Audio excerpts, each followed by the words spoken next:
A short while later, trouble arrived in the form of a building inspector with a stop work order. Site work had already begun, with excavation completed and footings in place.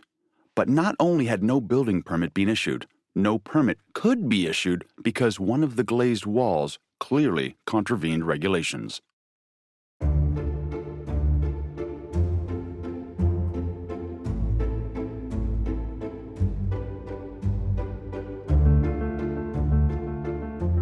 Welcome to The Claims-Free Architect, the podcast that helps architects understand risk and protect themselves and their practice from claims by learning crucial lessons from our archive of over 6,000 past insurance claims.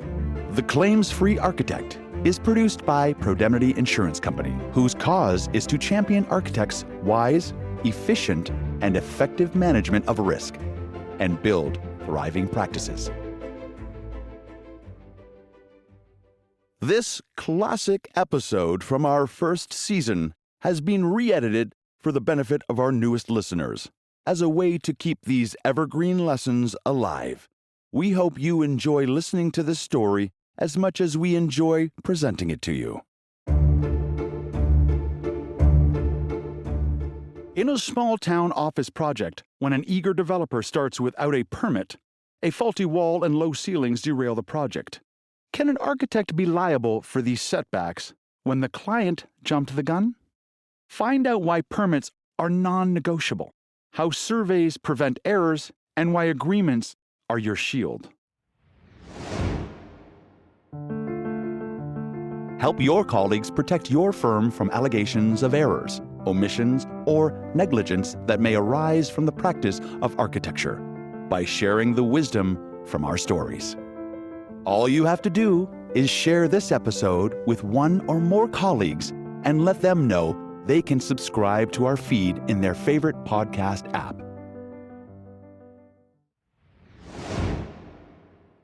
In the 1967 film Cool Hand Luke, the chain gang captain informs his crew that their problems all stem from one simple cause: failure to communicate.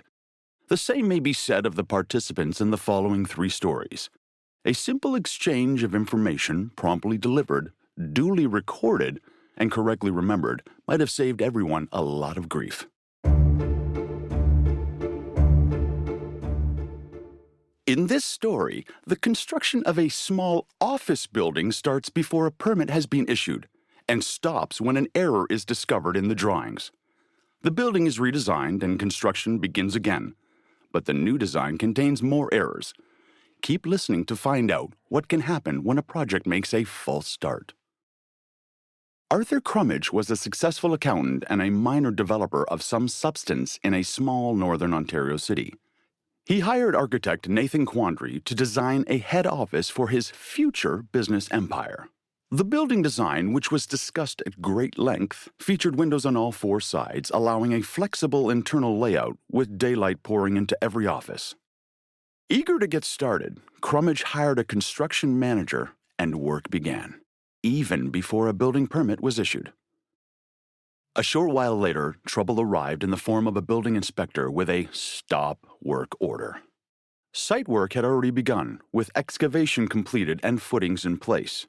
But not only had no building permit been issued, no permit could be issued because one of the glazed walls clearly contravened regulations. The wall in question was located within a few feet of the lot line, so it needed to be a fire separation wall built of non-combustible material. In addition, any glazing that might have been contemplated on that wall would have to include an expensive, specially designed fire shutter system.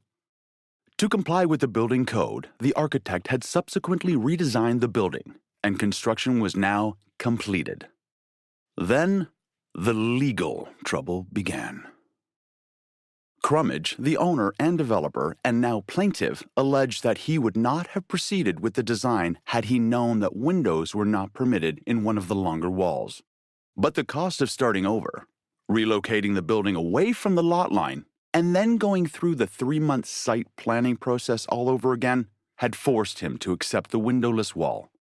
But there was another problem as well, one that became glaringly obvious when the structure was completed. The ceilings were too low.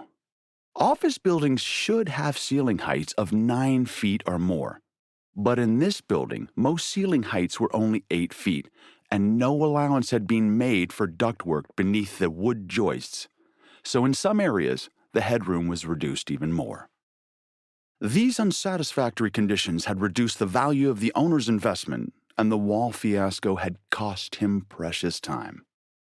As for starting without a permit, he stated that he had only allowed the work to begin because the architect had told him that it would be all right. As if these problems weren't enough, his final complaint was that his business reputation had been severely damaged. It all added up to $1 million, for which the owner was suing the architect. In his plea, the architect Quandary denied it all. He had not realized that the property line was so close because the adjacent lot, a parking lot for a fast food franchise, was also owned by Crummage. Furthermore, it was the owner's decision, not the architect's, to proceed with the windowless wall, knowing that he could have relocated the building. Admittedly, some delay would have been involved. As for the ceiling heights, he said that the owner was not inexperienced, and since the floor-to-floor heights were clearly shown on the drawings, he should have been aware of them.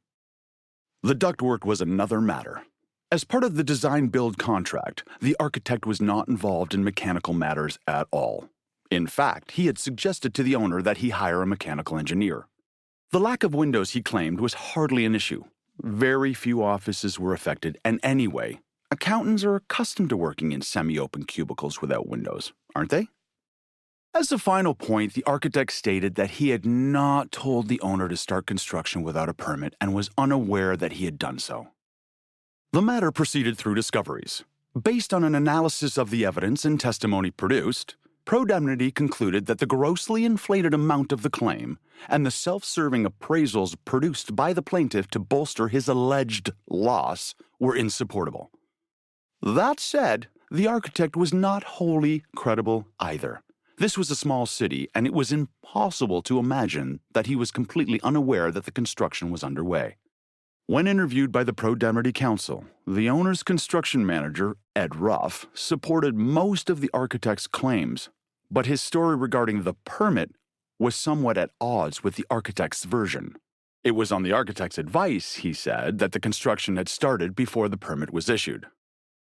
Although the architect bore clear responsibility for the location error, which resulted in some delay, the other issues were entirely defensible.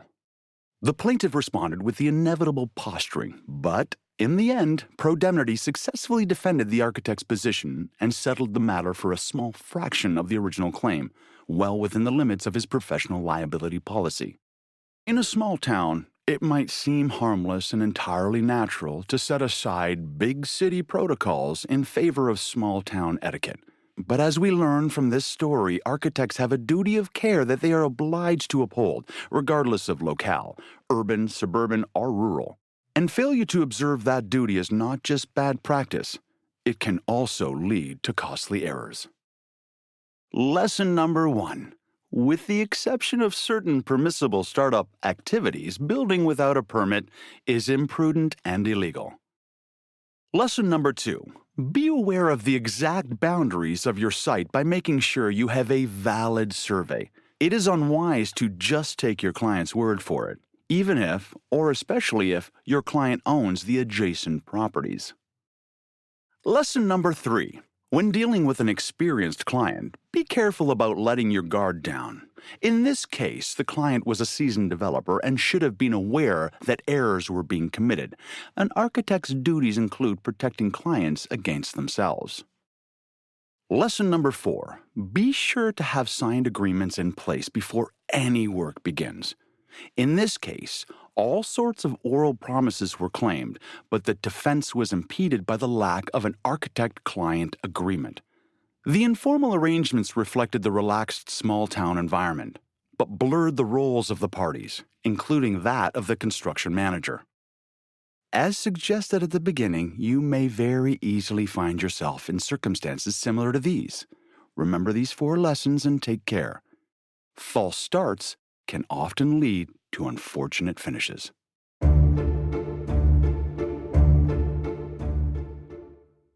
Thank you for listening to this edition of The Claims-Free Architect. We hope it was instructive and entertaining, and that it might help you be proactive in managing liability risks in your architectural practice. In this episode, we've learned the following. Building without a permit invites legal trouble. Valid surveys arranged separately by the client are essential to confirm site boundaries. Signed agreements can clarify responsibilities before work starts. Remember that every jurisdiction and every case is different.